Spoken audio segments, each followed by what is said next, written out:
नमस्कार, बहुत स्वागत है आप सबका। मैं पुनीत पाठक और आप देख रहे हैं मेरा मध्य प्रदेश की दिन भर की बड़ी खबरें विस्तार से दिखाते हैं।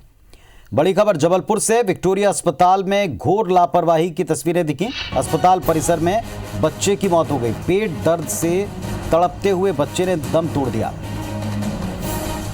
बच्चे को भर्ती करवाने 2 घंटे तक मां भटकती रही और उसके बाद ये घोर लापरवाही की तस्वीरें दिखी। अस्पताल में परिसर में बच्चे की मौत हो गई। पेट दर्द से तड़पते हुए बच्चे ने दम तोड़ दिया। बच्चे को भर्ती करवाने के लिए 2 घंटे तक मां भटकती रही। विजेंद्र पांडे जबलपुर से जुड़ गए हमारे साथ में सहयोगी। जी विजेंद्र, बताएं, जानकारी दें। देखिए, लापरवाही ही माना जा सकता है। अस्पताल में 10 साल के इस बच्चे को लाया गया था। सक्षम इसका नाम बताया जा रहा है, जो कि जबलपुर के मदर टेरेसा नगर का निवासी है। उसकी मां बेटे को लेकर यहाँ पर पहुंची थी। पेट दर्द से वो बेहाल था, लेकिन उसकी मां का ऐसा कहना है कि तकरीबन 2 घंटे भटकने के बाद भी उसे बताया नहीं गया कि कहाँ आखिर उसके बच्चे को इलाज मिलेगा। और कोई 10 नंबर जाने बोलता रहा, कोई 12 नंबर वार्ड जाने बोलता रहा, लेकिन वक्त पर उस बच्चे को इलाज नहीं मिला और दर्द से बेहाल बच्चा अस्पताल परिसर में ही बेहोश हो गया और मां परेशान होती रही। इस दौरान एक युवती की नजर बेहोश हुए बच्चे और उसकी मां पर पड़ी। युवती ने जब भर्ती कराना चाहा बच्चे को अस्पताल में, तो स्ट्रेचर ही अस्पताल में उस वक्त वहां पर अवेलेबल नहीं था। तो एक युवक ने हाथों में लेकर, कांधे में लेकर बच्चे को अस्पताल में भर्ती जरूर करवाया, लेकिन तब तक बहुत देर हो चुकी थी। बच्चे की मौत हो गई और डॉक्टर्स ने भी ये कह दिया कि बच्चे को ब्रॉड डेड लाया गया है, यानी जब उसे लाया गया तब तक उसकी मौत हो गई। जबकि स्थानीय लोगों को और जो मौकाए घटना पर मौजूद थे, उनका साफ तौर पर कहना है कि बच्चे की सांस चल रही थी और अस्पताल परिसर में 2 घंटे परेशान होने के बावजूद उसे इलाज नहीं मिला। वक्त पर इलाज मिलता तो बच्चे की जान बचाई जा सकती थी। जाहिर सी बात है, एक हद दर्जे की लापरवाही ही पुनीत से माना जा सकता है कि कोई अस्पताल की दर तक पहुंच भी जाता है, कोई गरीब मरीज पहुंच जाता है, लेकिन वक्त पर उसे इलाज नहीं मिलता और पेट दर्द से परेशान होकर 2 घंटे तड़प कर उसकी मौत अस्पताल के परिसर में हो जाती है और बाद में डॉक्टर्स उसे ब्रॉड डेड बता देते हैं। तो एक जाहिर सी बात है, एक चिकित्सा सेवाओं पर, सुविधाओं पर और अस्पतालों की, शासकीय अस्पताल की व्यवस्था पर ये पूरी घटना जो है बड़े प्रश्न चिन्ह जरूर लगाती है कि अस्पताल पहुंचकर 2 घंटे एक बच्चा परेशान हुआ और पेट दर्द से बेहाल होकर अस्पताल परिसर में ही मौत का शिकार हो गया। बहुत शुक्रिया आपका इस पूरी जानकारी के लिए। तो बच्चे को भर्ती करवाने के 2 घंटे तक भटकते रहना और इसके बावजूद क्या दिक्कत थी, क्यों बच्चे की मौत हुई, इस पर कोई स्पष्ट जवाब मां को नहीं मिला। अस्पताल परिसर में बच्चे की मौत के बाद लापरवाही के घोर उपेक्षा के आरोप लगे।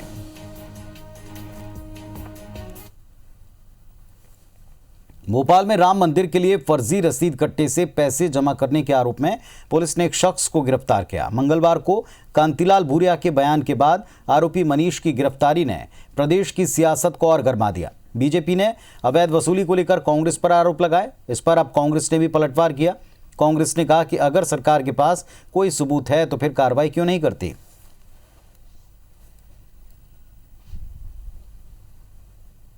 देखिए, कुछ लोग प्रायोजन के द्वारा भी इस तरह का करते हैं।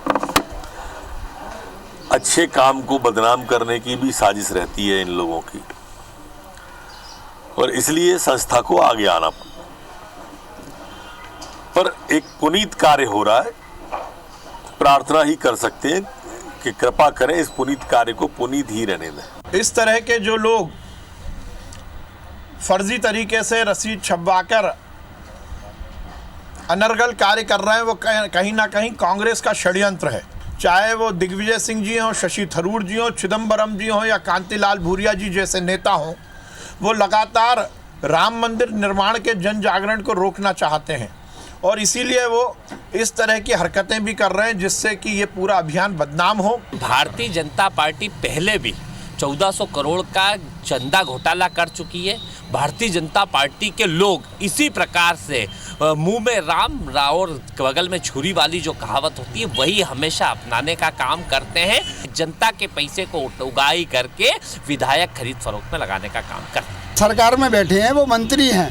अगर जो फर्जी रसीदें वाले पकड़े गए हैं ना, उन्हें गिरफ्तार करके उन्हें सख्त से सख्त सजा दें और जूते दें उनमें। राम के नाम को इन्होंने अपना अपना वो बना रखा है, धंधा बना रखा है, धंधा। इधर ग्वालियर के फूलबाग चौराहे पर किसानों ने महापंचायत का आयोजन किया। 26 जनवरी को दिल्ली में किसानों के ट्रैक्टर मार्च के दौरान जमकर उपद्रव हुआ था, जिसको लेकर किसानों को घेरा जा रहा है। इसी के विरोध में किसानों ने अखिल भारतीय किसान संघर्ष समन्वय समिति के बैनर तले एक महापंचायत की। इस दौरान किसानों ने रोष जताया। किसानों ने कहा कि जब तक कृषि कानून वापस नहीं हो जाते, उनका धरना प्रदर्शन जारी रहेगा। किसानों की महापंचायत को कांग्रेस के साथ अन्य विपक्षी दलों ने भी समर्थन दिया है। ग्वालियर में पिछले 34 दिनों से किसान बेमियादी धरना प्रदर्शन कर रहे हैं।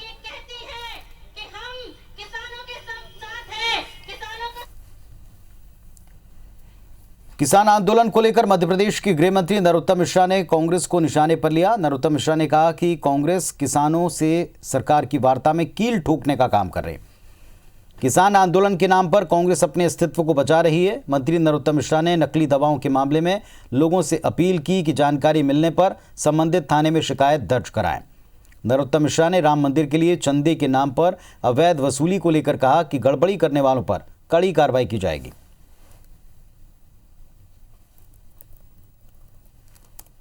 वार्ता में कीलें ठोकने का काम राहुल गांधी कर रहे हैं।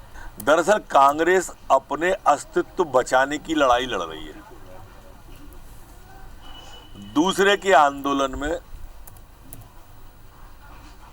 खुद को शरीक करके वाहवाही लूटना चाहती है। जैसा मैंने कहा था कि दूसरे के लल्ला को पल्ला में खिलाना अब कांग्रेस की नियत ही हो गई है। इधर भोपाल में नाम बदलने को लेकर एक तरफा माहौल बनाने वाले बीजेपी बुलेवर्ड स्ट्रीट के नामकरण को लेकर उलझ गई। सरकार ने 40 करोड़ की लागत से बने बुलेवर्ड स्ट्रीट का नाम पूर्व प्रधानमंत्री अटल बिहारी वाजपेयी के नाम पर करने का ऐलान किया। कांग्रेस ने इसको मुद्दा बना दिया। कांग्रेस का तर्क है कि बुलेवर्ड स्ट्रीट टीटी नगर इलाके यानी तात्या टोपे नगर में बनाई गई। ऐसे में इस सड़क का नाम तात्या टोपे के नाम पर होना चाहिए, जबकि सरकार ने इस सड़क का नाम अटल पथ रखने का ऐलान कर तात्या टोपे के कद को कमजोर करने का प्रयास किया। इसके लिए सरकार को माफी मांगते हुए अपनी घोषणा पर पुनर्विचार करना चाहिए। ऐसा नहीं करने पर कांग्रेस बड़ी मुहिम चलाएगी। इस पर बीजेपी कहती है कि महापुरुषों और क्रांतिकारियों का सम्मान सबसे ज्यादा बीजेपी करती आई है। बीजेपी ने कांग्रेस पर ऊंची राजनीति करने का आरोप लगाया।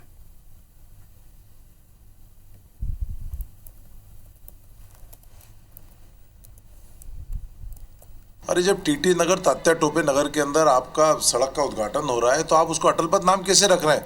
महापुरुषों का अपमान कर रहे हैं आप। महापुरुषों में विश्वास नहीं। क्या भारतीय जनता पार्टी को तात्या टोपे जी पे विश्वास नहीं है, उनके कामों पे विश्वास नहीं है? क्या अटल जी उनसे बड़े हो गए जो नाम बदला जा रहा है? पूरी तरह से ये गलत है। कांग्रेस इसका विरोध करेगी और कांग्रेस हर मंच पे इस बात को उठाएगी। तात्या टोपे जी के प्रति हम सबकी एक भाव है। हम सब मानते हैं कि तात्या टोपे जी के उस क्रांतिकारी को सब स्मरण करते हैं। तो कांग्रेस को ये ध्यान रखना चाहिए, तात्या टोपे नगर के अंदर अटल जी के नाम से अटल पथ होए तो उसका स्वागत करना चाहिए। और बहुत छोटी मानसिकता से ऊपर उठना पड़ेगा कांग्रेस का। नई शराब दुकानें खोलने का प्रस्ताव लाकर किरकिरी करा चुकी शिवराज सरकार को पूर्व मुख्यमंत्री उमा भारती ने फिर घेरा। उमा भारती के विरोध के बाद सरकार को प्रस्ताव रद्द करके मुंह की खानी पड़ी थी। अब एक कदम और बढ़ाते हुए पूर्व सीएम उमा ने शराबबंदी की तैयारी कर ली।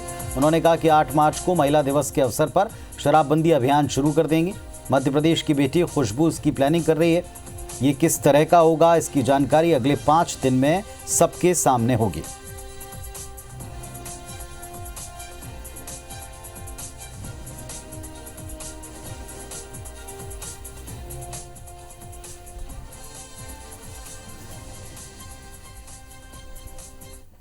और सुधीर दंडोतिया भोपाल से हमारे साथ में जुड़ रहे हैं। सुधीर, शराबबंदी का मुद्दा और शराब बिक्री का मुद्दा ये प्रदेश में थम ही नहीं रहा, लेकिन अब की बार उमा भारती के ऐलान के बाद किस तरह की प्रतिक्रियाएं रह सकती हैं या किस तरह की सियासत करवट ले सकती? देखिए पुनीत, बिल्कुल अगर बात करें तो विपक्ष से ज़्यादा बीजेपी के खुद के नेता जो है वो अपनी सरकार की घेराबंदी करने में जुटे हैं। कम से कम उमा भारती का ट्वीट जो है ये बिल्कुल साफ इसी ओर इशारा कर रहा है। उमा भारती ने इससे पहले पूरे देश भर में शराबबंदी की मांग की थी, जहां पर बीजेपी की सरकार है उसके लिए जेपी नड्डा को पत्र लिखने की उनकी बात की थी, और उसके बाद में आज उनका ये ट्वीट निश्चित तौर पर यह बताता है कि शराबबंदी को लेकर किस तरीके से चौतरफा मोर्चा जो है उमा भारती खोलने वाली है। और खासकर उन्होंने इस बात का जिक्र ऐसे समय किया है जब नई शराब नीति को लेकर प्रदेश सरकार जो है विचार विमर्श कर रही है और अधिकारियों के साथ में चर्चा कर रही है। कल ही मुख्यमंत्री शिवराज सिंह चौहान की आबकारी अधिकारियों के साथ में चर्चा हुई थी, और उसके बाद में जो शराब नीति को लेकर जो एसआईटी के सुझाव आए थे उसको लेकर सरकार ये विचार विमर्श कर रही थी कि उन सुझावों को माना जाए या ना माना जाए। सरकार के सामने सबसे बड़ी दिक्कत राजस्व बढ़ाने को लेकर है, और उसके लेकर कई तरीके के प्रस्ताव सामने निकल कर आए थे, जिसके बाद में चौतरफा विरोध देखने को मिला था। और उसके बाद खुद मुख्यमंत्री शिवराज सिंह चौहान को यह कहना पड़ा था कि नई शराब दुकान खोले जाने या फिर जो ऑनलाइन शराब को लेकर था बात थी, उस पर सत्तारूढ़ बीजेपी ने कहा कि अभी फिलहाल इस तरीके का कोई प्रस्ताव नहीं है। और मुख्यमंत्री का यह बयान भी सामने निकल कर आया था कि जो भी निर्णय लिया जाएगा वो प्रदेश हित में लिया जाएगा, पर लेकिन प्रदेश सरकार के कई मंत्री नई शराब की दुकान खोले जाने की वकालत करते रहे थे, और उस समय उमा भारती ने शराबबंदी की मांग को सबसे पहले उठाया था। आज एक बार फिर से इस पूरे मामले पर उन्होंने मुद्दे को फिर से तूल दिया है, और खासकर अगर बात करें तो मध्य प्रदेश की एक बालिका का जिक्र उन्होंने किया है, जिसमें साफ तौर पर उनका कहना है कि मध्य प्रदेश की रहने वाली जो खुशबू है वो नई शराबबंदी के लिए अभियान के लिए उनके लिए सहयोगी के तौर पर सामने निकल कर आई है। अभियान कैसे होगा, किस तरीके से आगे बढ़ाया जाएगा, इस बारे में आने वाले 5 दिनों के बाद में जो है विस्तृत जानकारी मीडिया के माध्यम से पूरे देश और प्रदेश को दी जाएगी। और साथ ही साथ जो दिन उन्होंने चुना है 8 मार्च का दिन, महिला दिवस के दिन से मध्य प्रदेश के अंदर शराबबंदी की शुरुआत जो है वो उमा भारती करने वाली है। पुनीत, चलिए तो देखना होगा कि इसका ज़मीन पर कितना असर होता है और उस पर किस तरह की प्रतिक्रियाएं खासतौर पर पार्टी के भीतर से देखने को मिलती हैं। बहुत शुक्रिया आपका इस जानकारी के लिए।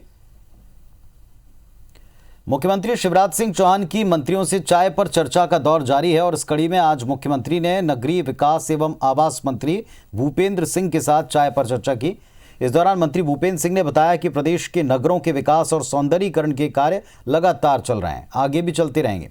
लोगों को बुनियादी सुविधाओं की उपलब्धता की निरंतर समीक्षा की जा रही है। मंत्री ने कहा कि शहरों के सौंदर्यीकरण और विकास, विशेष तौर पर उद्यानों के विकास, शहरी परिवहन साधनों के विस्तार, पेयजल और सीवेज प्रणाली व्यवस्था को बनाए रखने के लिए अफसरों को सक्रिय रखा जाएगा, निरंतर समीक्षा होगी।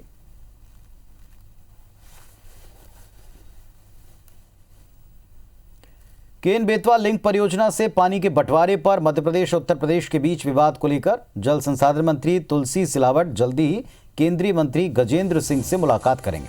सिलावट ने केंद्रीय मंत्री से मिलने का वक्त मांगा है। मंत्री तुलसी सिलावट ने कहा कि मुख्यमंत्री शिवराज सिंह के निर्देश पर यह मुलाकात होगी। साथ ही सिंचाई से संबंधित केंद्र में अटकी परियोजनाओं को लेकर भी बात होगी। राष्ट्रीय जल विकास अभिकरण ने मानसून के बाद बांध से उत्तर प्रदेश के 750 एमसीएम और मध्य प्रदेश को 1834 एमसीएम पानी देने का सुझाव दिया। अभिकरण बांध में 6188 एमसीएम पानी की उपलब्धता मानकर चल रहा है। क्या मुख्यमंत्री जी ने हमें आदेश दिया है कि मैं अतिशीघ्र समय लेकर केंद्रीय मंत्री शेखावत जी से भेंट करूंगा। केन बेतवाओं की जो लंबित योजनाएं सिंचाई विभाग की दिल्ली में, उसके लिए मैं प्रयास करूंगा उसको अतिशीघ्र स्वीकृति मिले। प्रदेश में जल्दी सरकारी स्कूल भवनों और आंगनबाड़ी केंद्रों की छतों पर सोलर पैनल लगाकर बिजली उत्पादन किया जाएगा। शाहजहांपुर पहुंचे ऊर्जा मंत्री हरदीप सिंह डंग ने ये जानकारी दी। उन्होंने कहा, मध्य प्रदेश में सौर ऊर्जा की दिशा में तेजी से काम हो रहा है। इतना ही नहीं, साल 2023 तक 15,000 मेगावाट बिजली सोलर पार्क के जरिए उत्पादन करने का लक्ष्य है। हरदीप सिंह डंग ने कांग्रेस विधायक कांतिलाल भूरिया के विवादित बयान पर अपनी प्रतिक्रिया दी। कहा कि जो राम का विरोध करता है वो डूब जाता है, इसीलिए कांग्रेस रिवर्स गियर में है। जिन कार्यालय में रात को लाइटें नहीं मिलती है या उपयोग नहीं होती है, दिन में जब अगर लाइटें और पंखों का उपयोग हो तो उसके लिए सोलर पैनल लगाकर उनको हम विद्युत दे सके, ऐसी योजना भी विभाग द्वारा बनाई जा रही है। राम जी के नाम से कोई तो तर जाता है और राम जी का विरोध करने वाले डूब जाते हैं, तो ये डूबने वाली उनके लिए जो लगातार बयान कांग्रेस के रहते हैं, ये आज इसीलिए जो रिवर्स गियर कांग्रेस का लगा हुआ है। 26 जनवरी को दिल्ली में हुई हिंसा से जुड़ी याचिका पर सुप्रीम कोर्ट ने सुनवाई से इनकार कर दिया। मामले में सुनवाई करते हुए सीजेआई ने कहा, सरकार और कानून अपना काम कर रहा है, हम इसमें दखल नहीं दे सकते। सरकार मामले को देख रही है। हमने प्रधानमंत्री का बयान भी देखा है।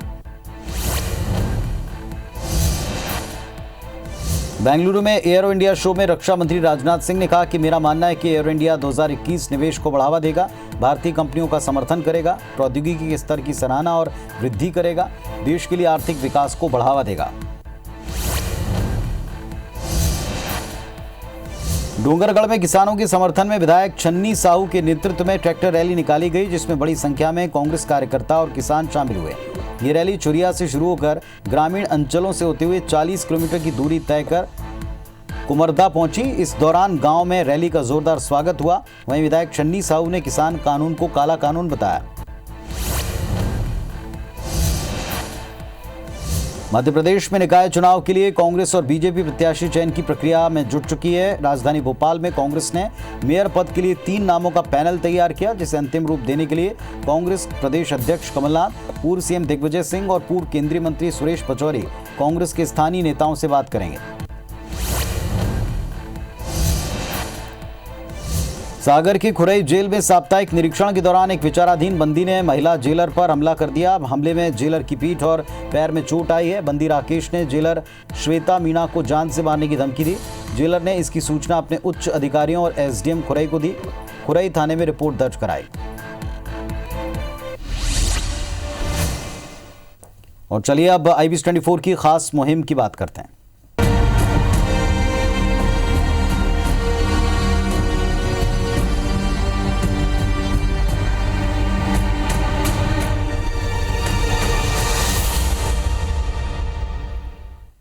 मुरैना में जहरीली शराब कांड के बाद 7 आरोपियों के खिलाफ मामला दर्ज किया गया। पकड़े गए मुख्य आरोपी से पूछताछ में पता चला कि आरोपियों ने सस्ती शराब बनाने के चक्कर में आगरा के केमिकल मार्केट से मिथाइल अल्कोहल के 5 ड्रम 30,000 रुपये में खरीदे। इसका इस्तेमाल शराब बनाने में किया गया। इसके पहले आरोपी ओपी केमिकल का इस्तेमाल कर रहे थे, जो इनको महंगा पड़ रहा था। ओपी केमिकल का 1 ग्राम 25 से 30,000 रुपये में आता है। इसके चलते आरोपियों ने शराब में मिथाइल केमिकल का इस्तेमाल करना शुरू कर दिया। शराब जहरीली हो गई और 28 लोगों की जान चली गई। पुलिस ने कई जगह मिथाइल अल्कोहल के इस ड्रम को पकड़कर नष्ट कराया। वहीं कई लोगों ने खुद केमिकल को नष्ट कर दिया। पूरे मामले में पुलिस ने 150 लोगों को जिला बदर की कार्रवाई की।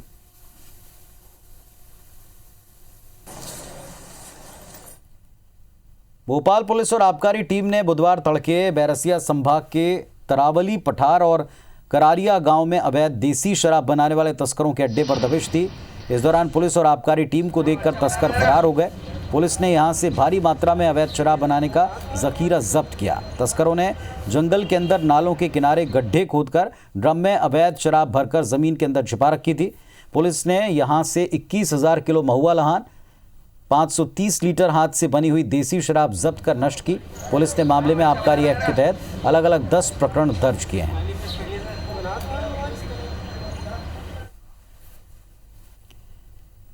इंदौर पुलिस ने माफिया पर शिकंजा कसने के लिए न केवल इंदौर बल्कि दूसरे कई राज्यों में भी बड़े स्तर पर कार्रवाई की, जिसमें छोटी मछलियों के साथ मगरमच्छ पुलिस के जाल में फंस गए। खूंखार माफिया को पकड़ना आसान नहीं रहा। इस रिपोर्ट के जरिए ऑपरेशन प्रहार की इनसाइड स्टोरी देखिए।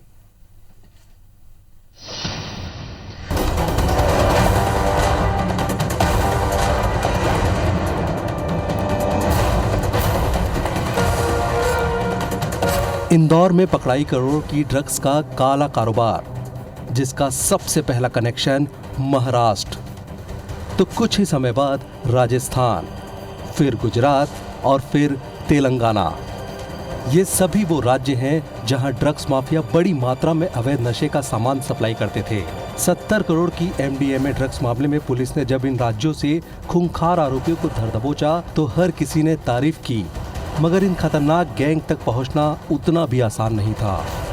मुंबई, यहां underworld gang Dawood Ibrahim gang के शार्पशूटर वसीम को पकड़ने के लिए क्राइम ब्रांच पुलिस ने 12 दिन तक सब्जी का ठेला लगाया।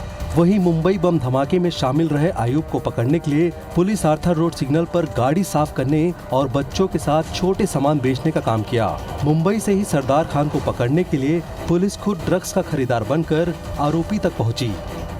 राजस्थान, यहाँ ड्रग्स के बड़े माफिया कुंडी बाबा और रज्जाक को गिरफ्तार करने के लिए पुलिस अजमेर दरगाह के पास 15 दिनों से ज्यादा भिखारी और फकीर बनकर बैठी रही। तेलंगाना। यहाँ हैदराबाद में आरोपी को पकड़ने के लिए पुलिस ने कभी जूते ठीक करने वाले मोची तो कभी सब्जी का ठेला लगाकर आरोपी को पकड़ा। ऐसे कई और आरोपी हैं जिन्हें रूप बदलकर पकड़ने में पुलिस को सफलता मिली है। मुख्यतः पुलिस द्वारा किए गए प्रयासों में उतना ही हिस्सा दिख पाता है, उसी तरह से जैसे कि एक बहुत बड़े आइसबर्ग का 1/10 हिस्सा ऊपर पानी के ऊपर दिखता है। बहुत बड़ा हिस्सा जो कि अकथ होता है और उसके साथ एक अथक परिश्रम जुड़ा होता है, वो हमें दिखाई कभी नहीं देता। अभी हम लोगों ने देश के सबसे बड़े जिस रैकेट का पर्दाफाश किया था पुलिस ने, उसमें अगर हम देखें तो पूरे 2 महीने की लगातार मेहनत थी। पुलिस ने इन सभी आरोपियों को जहां से पकड़ा वो इतने खतरनाक इलाके थे कि आरोपियों को जरा भी भनक लगती तो जान का खतरा भी हो सकता था। मुंबई और राजस्थान तो ड्रग्स के बड़े गढ़ माने जाते हैं, मगर ऑपरेशन प्रहार के तहत बनाई गई नई स्ट्रेटेजी के साथ काम भी करना जरूरी था। कई बार तो बड़ी मुठभेड़ जैसे हालात भी बने, मगर पुलिस ने संयम रखकर इंतजार किया और आरोपियों को गिरफ्तार किया। इसके पीछे रूप बदलने की प्लानिंग बेहद सटीक बैठी। एक के बाद एक आरोपी जाल में फंसते चले गए। कई बार अपराध के अलग अलग वहाँ के गुटों से जुड़े होते हैं, उनके पास कई बार हथियार होते हैं, तो पुलिस के लिए एक बड़ी चुनौती होती है कि उनके उस पूरे तंत्र को भेद करके सटीक प्रहार करना, उस आरोपी की जड़ तक पहुँच पाना, उसको वहाँ से सटीक सूचना पर पकड़ के उस पर आगे की कार्रवाई करना, और इन सारी चीज़ों के लिए एक लंबी ज़रूरत और योजना की आवश्यकता होती है। देश के कई राज्यों में पुलिस अब तक बड़े नेटवर्क का खुलासा कर चुकी है, मगर अभी काम पूरा खत्म नहीं हुआ है, क्योंकि नशे के इस अवैध कारोबार में सिर्फ राष्ट्रीय नहीं बल्कि इंटरनेशनल कनेक्शन भी सामने आए हैं। ऐसे में अब पुलिस उन तक भी पहुंचने की प्लान बना रही है। Bureau report, IBC 24।